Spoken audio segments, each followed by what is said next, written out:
सबसे पहले आप सभी को मेरा प्यार भरा प्रणाम। मैं अंकुश राणा आपका स्वागत करता हूँ देवभूमि उत्तराखंड और सिद्धपेट काजमेट घाटी के एक छोटे से गांव चिलौन गांव से। तो दोस्तों, नए दिन की नई शुरुआत के साथ मैंने आज का ब्लॉग स्टार्ट कर लिया है और आज के ब्लॉग की स्टार्टिंग हो रही है हमारे गांव के सबसे नीचे वाली जगहों में। तो यहाँ का नाम है नाग। तो आज यहाँ पे जल कलश यात्रा का आयोजन किया गया है, तो इसलिए हम यहाँ पे जल भरने के लिए आ रखे हैं समस्त ग्रामवासियों के साथ। और आप भी देखिए जल कलश यात्रा का नज़ारा। तो आज मैं ब्लॉगिंग स्टैंड के माध्यम से कर रहा हूँ, इसलिए कैमरा हिल रहा है क्योंकि मैं फर्स्ट बार स्टैंड से वीडियो बना रहा हूँ। तो यहाँ पे देख सकते हैं कि हमारे पूरे ग्रामवासी इकट्ठा हो चुके हैं। तो इस जल कलश यात्रा में हमारे गांव के पुरुष भी सम्मिलित हैं। तो पंडित जी ने कहा था कि पुरुष भी यहाँ पे सम्मिलित होंगे क्योंकि पृथ्वी में सबसे पहले गंगा मैया को सगर पुत्र महाराज भागीरथी लाए थे, इसलिए गंगा मैया को भागीरथी भी कहते हैं। तो इसी कारण आज यहाँ पे पुरुषों को भी सम्मिलित किया है। तो देख सकते हैं कि आज का मौसम कुछ इस तरह है, आसमान में बादल छा रखे हैं और सामने पहाड़ में देख सकते हैं कि बर्फ गिरी है। और यहाँ पे देख सकते हैं कि पूजा की तैयारी की जा रही है और इस जगह पे हवन किया जाएगा। जिस तरह आज के मौसम का मिजाज है उस हिसाब से आज बारिश भी लग सकती है क्योंकि पहाड़ के मौसम का कोई भरोसा नहीं है, तभी बारिश लगती है और तभी धूप लगती है। तो ये है हमारे उत्तराखंड का पारंपरिक वाद्य यंत्र ढोल दमाऊ। तो जो इसको बजा रहे हैं उनको बाजीगर ढोल कालिदास कहते हैं।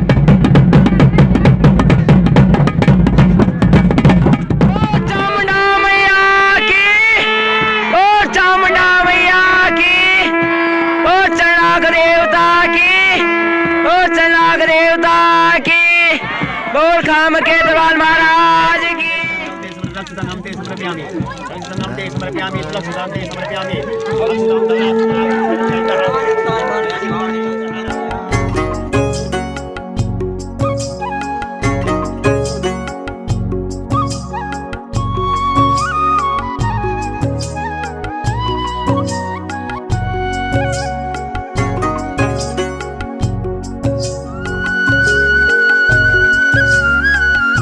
और यहाँ पे अभी गंगा मैया की छोटी सी आरती की जा रही है और सामने यहाँ पे हवन किया गया है अभी अभी। और अभी अभी देख सकते हैं कि हमारे गांव के इष्ट देव चरनाक और इष्ट देवी माँ चामुंडा अवतरित हो चुके हैं।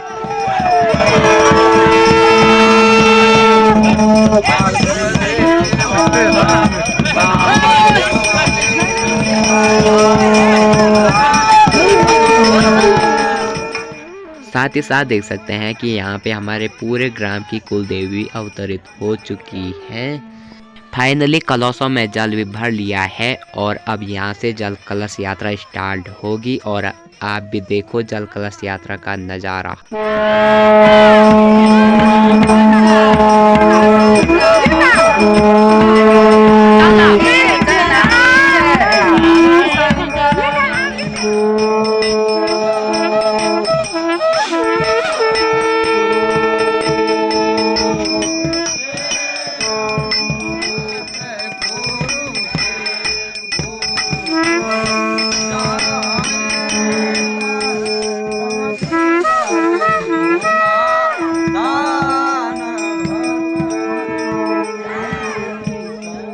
आखिर में हम पहुंच चुके हैं अपने गांव के आधे रास्ते में। तो यहाँ का नाम है पावदेव धार और पीछे देख सकते हैं कि जल कलश यात्री आ चुके हैं।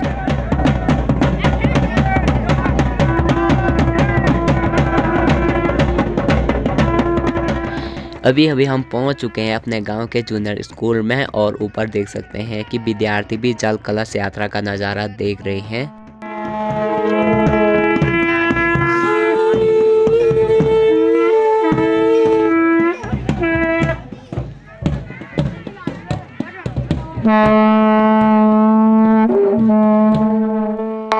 तो जिस जगह पे भागवत का आयोजन किया जा रहा है हम उस जगह पे पहुंचने वाले हैं और ऊपर देख सकते हैं कि ग्रामवासी इकट्ठा हो रखे हैं। आखिर में हम कथा पंडाल में पहुंच चुके हैं और अब यहाँ पे बारी बारी से देवताओं का अवतरण होगा फिर से।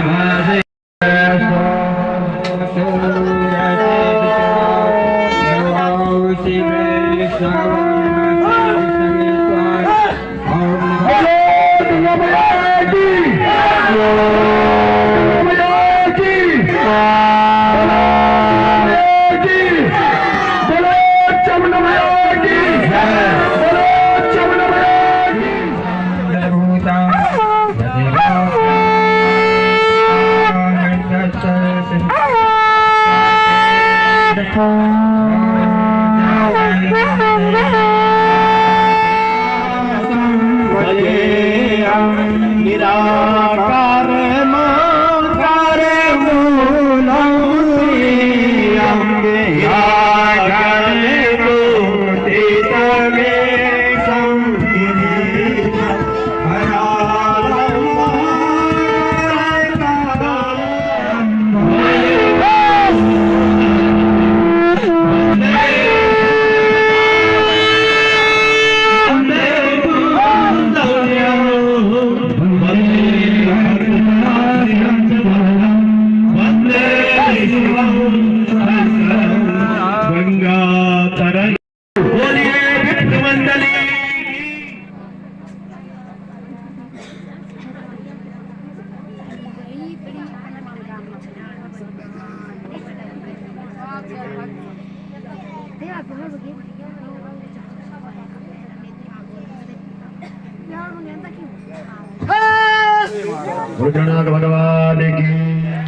अभी अभी यहाँ पे देख सकते हैं कि गंगा जल से भगवान की प्रतिमाओं का अभिषेक किया जा रहा है और आप भी देखो जलाभिषेक का नजारा।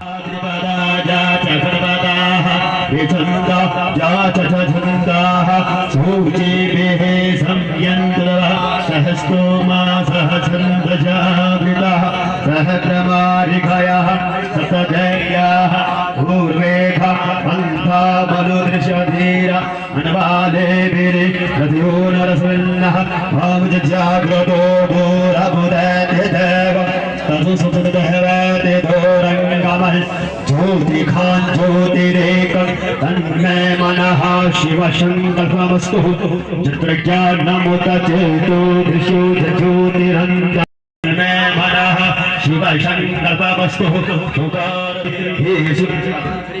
येषु विवादिन हितरतिष्ठं जदतिरं जविष्टं तन्मे मनः शिव संकल्पमस्तु सहस्रशीर्घ गुरुकः सहस्राक्षः सहस्रपाद सभूमिभुं सर्वजस्मिता यदिदशाङ्कुलं गुरुख एवेदघुं सर्वं जडभूतं जिज्यभाभ्यं भूताभिर्देशान् जगन्नेनातिरोहति एतावान् शमहिर्मादो जायां च भोरुकः आरति माता चामुण्डा भवानी आरति नागरे चामुण्डा भवानी मासे भोगरे जो बदेला मासे भोगरे मादियो बदेला सोनो मुझे माता के माँ कालीशिला की, माँ मननी की इस तपस्थली में मेरा परम सौभाग्य है कि मुझे माँ भगवती के देवी भागवत पुराण का पारायण और उस पर प्रवचन करने का सौभाग्य चिलोन ग्राम में हो रहा है। इसी क्रम में ये बालक, क्या नाम है आपका? अंकुश राणा। अंकुश राणा ये एक जिज्ञासु बालक है और ये देवी भागवत के विषय में एक क्लिप की जानकारी जा रहा है। तो उस संदर्भ में मैं आपसे ये कहना चाहूँगा कि सबसे पहले 18 पुराण हैं। 18 पुराणों के अंतर्गत देवी भागवत महापुराण है। इस पुराण में माँ भगवती के विभिन्न स्वरूपों का बहुत विस्तृत वर्णन किया गया है 18,000 श्लोकों में और 12 स्कंदों में।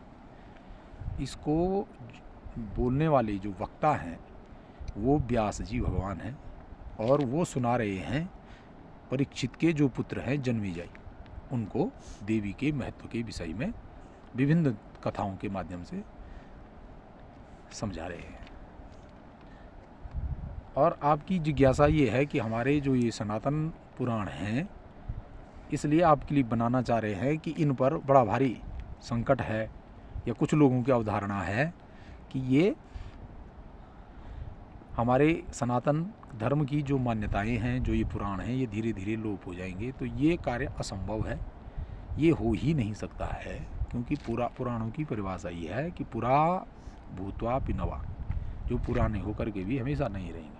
अभी आप सब बच्चे हैं, धीरे धीरे बड़े होंगे तो आपकी स्वतः इनको सुनने की प्रवृत्ति होगी, क्योंकि आपके मन में, मनुष्य के मन के जो स्वाभाविक प्रश्न हैं, उन सारे प्रश्नों ने उसके मन में स्वतः स्फूर्त होना है, और उनके सटीक उत्तर इन पुराणों में ही मिलने हैं।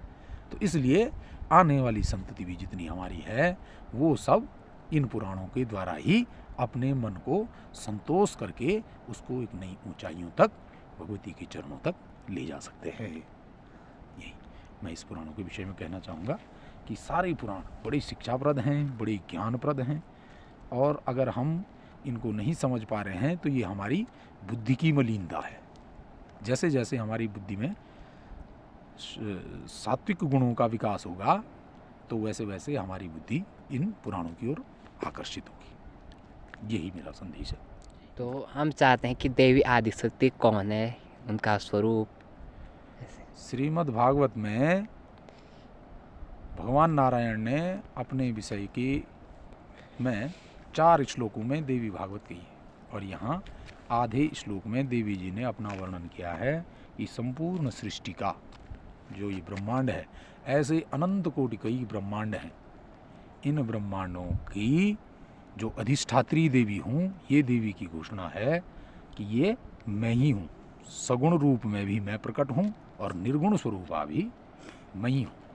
तो वही जो ब्रह्मा विष्णु महेश इन देवों की भी इष्ट है, वही परम्बा भगवती है, जिसके आज तुमने कथा सुनी, चरण की नख में, नाखून में त्रिदेवों को विभिन्न ब्रह्मांडों के दर्शन हुए, स्वयं अपने दर्शन हुए। तो वही अधिष्ठात्री माँ भगवती जो चामुंडा है, काली माई है, मननी माई है, माँ राजराजेश्वरी है, बाला सुंदरी है, वही अधिष्ठात्री आदिशक्ति है।